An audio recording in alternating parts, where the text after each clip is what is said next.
Hey everybody, dressed kind of goofily today because of some goofy weather. It's snowing in April. Don't really want to talk about it, but I do want to talk to you about an amazing tip. How do you prevent wicking on car carpets? Not the wicking like I dip a paper towel into a glass of water and then you watch it, spread on the paper towel. That's what you see on cloth seats. But I'm talking about black carpets where it's not a super obvious wick, but it's almost a white chalky wick back all over the black carpets. You've cleaned them, they've dried, and now this. I've got the tip to change your life. All right, the tip to change your life. That is a very bold statement. I would agree with you there.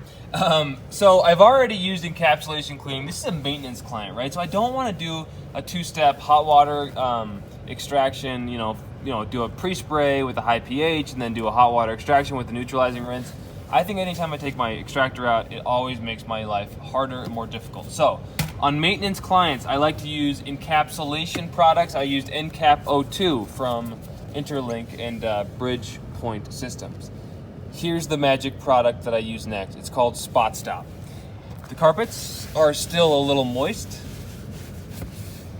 but they're drying rapidly. So what I want to do is get this Spot Stop just kind of on all the, where the wicking spots are going to be, right around the pedal, an area where it's likely you just didn't get all the dry stuff out of there. Or maybe there's some salt that should probably be neutralized and extracted. But this is just, it's called Spot Stop, and it is like my insurance policy against any of that chalky wicking that you might get.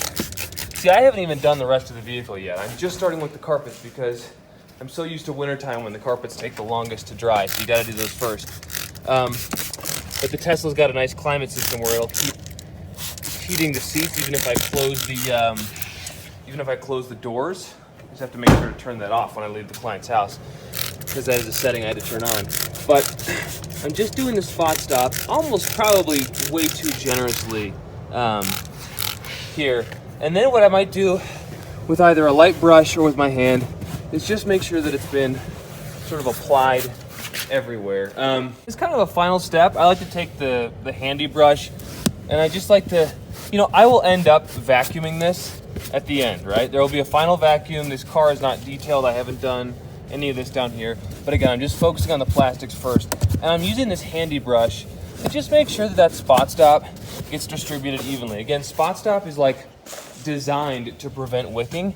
And so in cases like this, your carpet's just gonna come out black, easy, no repeat jobs, and I'll just use this brush to kind of stand all the fibers up and make sure the product is fully applied, and then we'll show you the finished product when this dries. Okay guys, Spot Stop was applied and I let the carpets dry. I just did a quick vacuum through, but if you're a detailer, you know the problem areas. The corners, kind of right up into here, where you get a lot of that salt ice melt crud going on. Right into here. And the Spot Stop did an incredible job. I don't know if we can show over here as well, but it just did a great job. Sorry guys, what an amateur production, right? What are we doing with our lives watching Nick? But all the way back into here, places where some of that dirt can hide just over the rubber floor mat. But I don't know, I'm impressed, I really am, as far as that goes. So Spot Stop, I'm pretty sure I've got a link to it on my description below, but it's just a really nice way, especially on maintenance vehicles that have black carpet. Spray it, walk away. I just did a quick vacuum and, I may do one more vacuum, but this is definitely ready for delivery when you're talking about a maintenance vehicle that you're gonna see every couple weeks that you just wanna clean up